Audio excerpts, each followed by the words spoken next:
doing here? Is it something related to our assignment? No, we just finished the meeting and now we wait for the lunchtime. Oh, I see. So I bet you all have a time for me then. Can you guys help me? Actually, I need some suggestion or even more a recommendation about the money. How to invest the money with the right way? Why don't you put your money on the deposit or maybe buy some obligation? But I think stocks will give a more advantage. Really? Yeah. But I'm so blind about the stock. Should we use any investment manager, or should we know about the company or its stocks? Well, I think you should read about the stock first. My suggestion, you read the book from Burton Gordon Malkiel, A Random Walk Down Wall Street. Yeah, I agree with Edwin. That's very recommended book for you to read before you decide anything about the stock. You will have some insight then. Random walk. What exactly is that?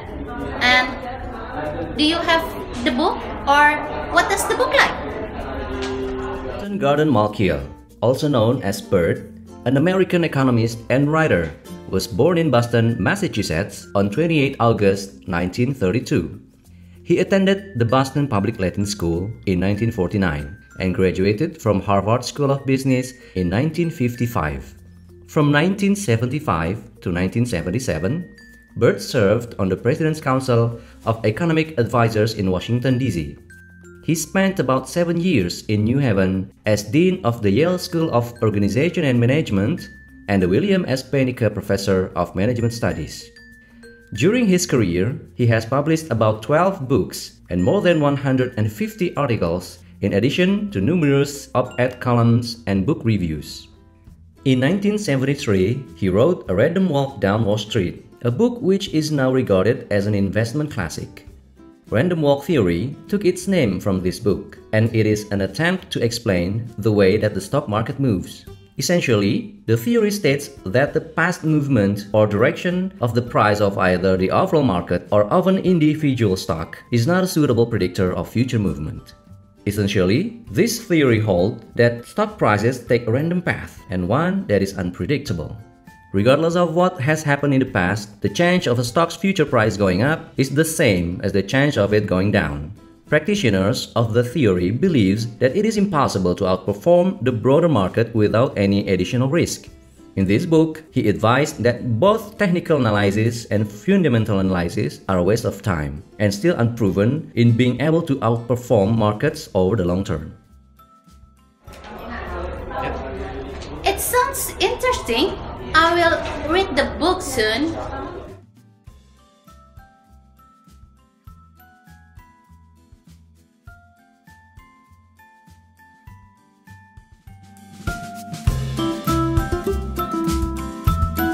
Hi. Hi! Hello, Mas Farid, Mas Edwin. Nice to see you all here. It's only all of you, or?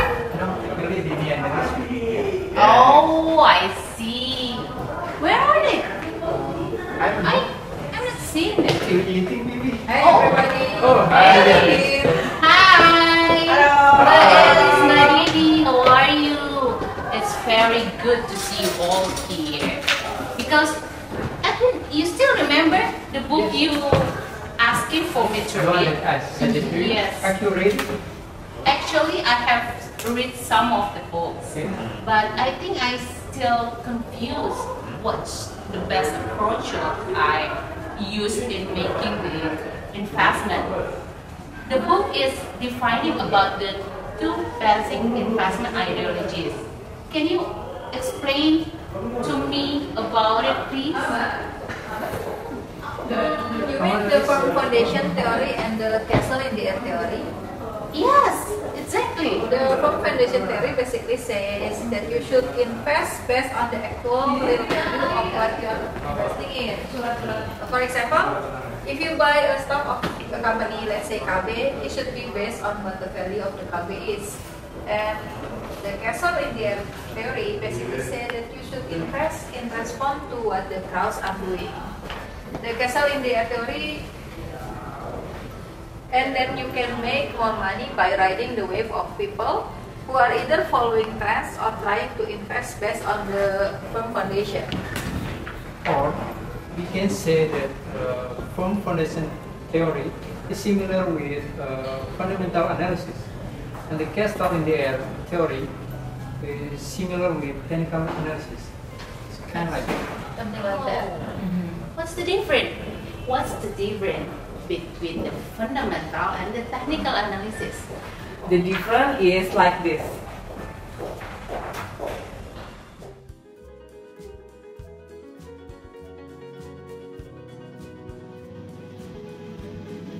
The differences between fundamental and technical analysis.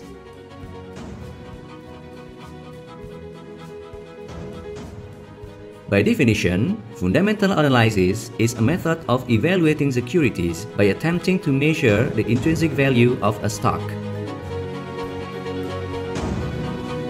Fundamental analysts study everything from the overall economy and industry conditions to the financial condition and management of companies.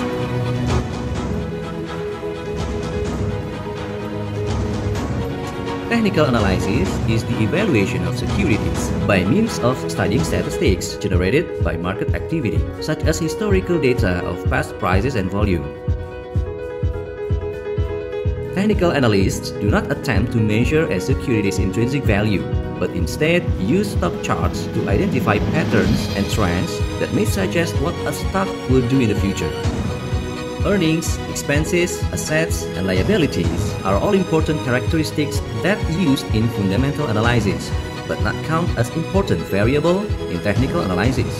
We can also see the differences by knowing what pattern that must be understood in both analyses. To use fundamental analysis, we must understand patterns in companies' financial performance. And to be able to analyze using technical analysis, we need to understand the patterns in companies' share price movement instead.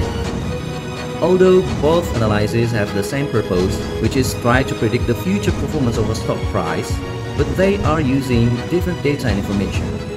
Fundamental analysis try to predict the future performance using information and data in companies' financial statements. The result of the prediction depends on financial statements, brokerage analysis, and news reports. The people who are using technical analysis assume that historical patterns in the share price would repeat in the future. The decision made by depends only on stocks price charts and market volumes. Most people are using fundamental analysis for assessing a long-term investment and are using technical analysis for assessing a short-term investment.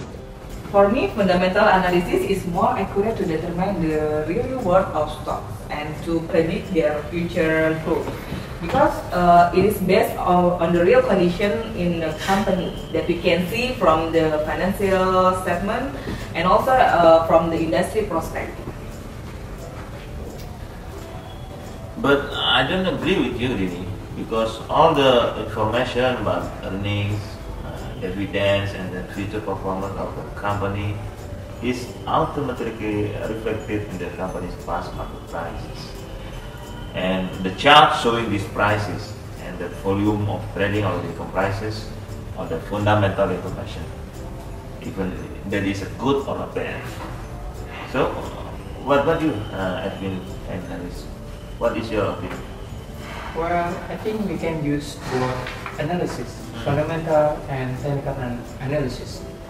But remember that you need to follow these three rules. First is buy only companies that are expected to have above average earning growth for 5 years or more. The second is never pay more for stock than its firm foundation of value. And the last thing, look for the story of the stock. I mean, by story of the stock, you need to know which stock have the stories of anticipated growth are the kind of which investor can build castle in the end. Yes, I think that makes sense. But it also has weakness. Do not forget, we cannot predict random events. And also sometimes there could be number of manipulation in creative accounting procedures and both could lead to incorrect calculation. And there's also a factor that we call the loss of the best analysis to sales desk of the portfolio manager. It's the situation where there could be conflict of interest between analyst and broker, where they tend to encourage buying in order to receive commission. How can I make sure that I'm investing, not speculating? Can you give me an example for that, or maybe there is a precedent before that you can share with me? Yeah, you can see from what was happening in the late 1990s. There are various speculative on the internet bubble.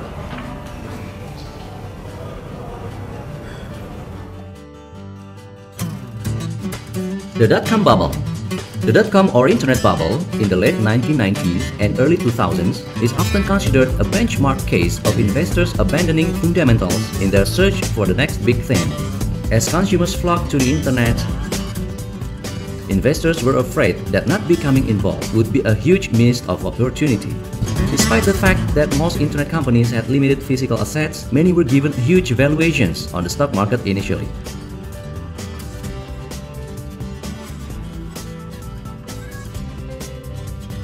Investors began directing a large number of funds to internet companies without a proven track record of profitability, but only based on speculation regarding the industry as a whole.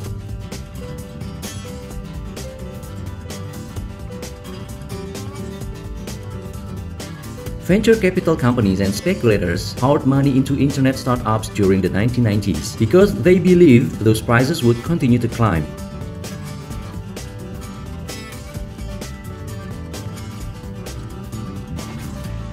As internet companies built their customer bases and in the hope that those companies would one day become profitable. The Nasdaq index peaked on March 10 of 2000 at 5,048, nearly doubled over the prior year. Right at the market's peak, several of the leading high-tech companies, such as Dell and Cisco, placed huge sell orders on their stocks, sparking panic selling among investors.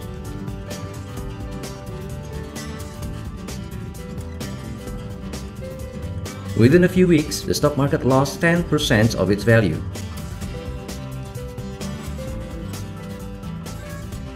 As investment capital began to dry up, so did the lifeblood of cash-strapped.com companies. Dot-com companies that had reached market capitalization in the hundreds of millions of dollars became worthless within a matter of months. Once many dot-com began to report a lack of profits, the dot-com bubble burst in 2001 after more than 5 years of steady market growth. As the collapse of many startup internet companies, along with several interest rate increases by the Federal Reserve, some investors began to quickly move their funds to other investment vehicles, resulting in a sell-off and subsequent fall in stock prices, leaving many investors holding stocks that had little value. A significant amount of the funds invested were lost. As a result, a mild recession set in within the United States and other foreign nations. By the end of 2001, a majority of publicly traded dot-com companies were folded, and trillions of dollars of investment capital were evaporated. Actually, there is another theory we can use to analyze. It's the modern portfolio theory. The portfolio theory aims to reduce risk through diversification. It begins with the premise that all investors are risk-averse. For more details, we can see from the following illustration. Modern portfolio theory, or MPT, is a theory invented by Harry Markowitz in the 1950s. MPT created a standardized framework for evaluating risk and return. This investment theory based on the idea that risk-averse investors can construct portfolios to optimize or maximize expected return based on a given level of market risk, emphasizing that risk is an inherent part of higher reward. It is one of the most important and influential economic theories dealing with finance and investment. Furthermore, risk is defined as volatility.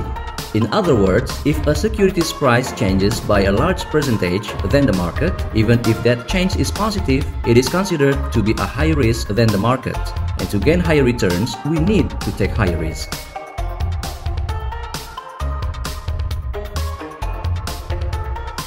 This theory tells investors on how to combine stocks in their portfolio to give them the least risk possible, consistent with the return they seek. It also gives a rigorous mathematical justification for the time-honored investment maxim that diversification is a sensible strategy for individuals who like to reduce their risks. Combination of stocks in example can be done by diversification, but diversification will not help much if there is a high covariance or high correlation between the return of the companies that we choose.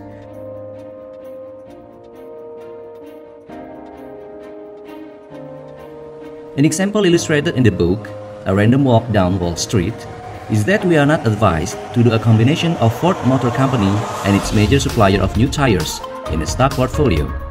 Because if Ford sales slump, Ford will be buying fewer tires from the tire manufacturer, and this will give us a negative portfolio. By diversifying, investors can reduce their risk for a given level of return. Another example of this concept that illustrated in the book is, if there are two businesses in town, an umbrella manufacturer and a resort owner, both with equal expected returns and equal volatility of those returns, an investment in either one of them could result in a loss due to the volatility of returns. But because the umbrella manufacturer will do well when the resort owner does poorly, and vice versa, by owning both firms, the investor can achieve the same expected or average returns but without the volatility.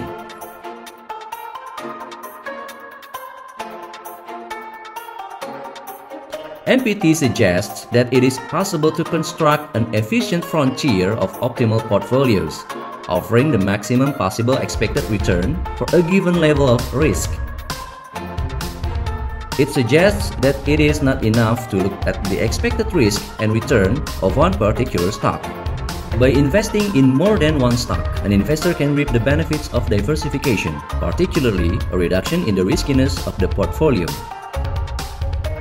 MPT quantifies the benefits of diversification, also known as not putting all of your eggs in one basket.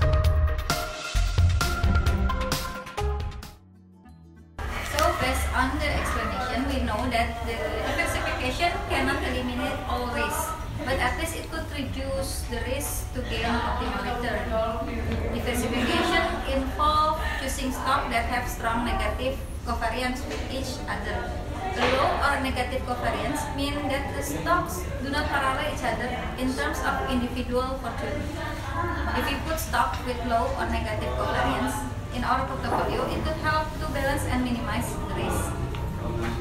And from all of our discussion, I can give you one conclusion.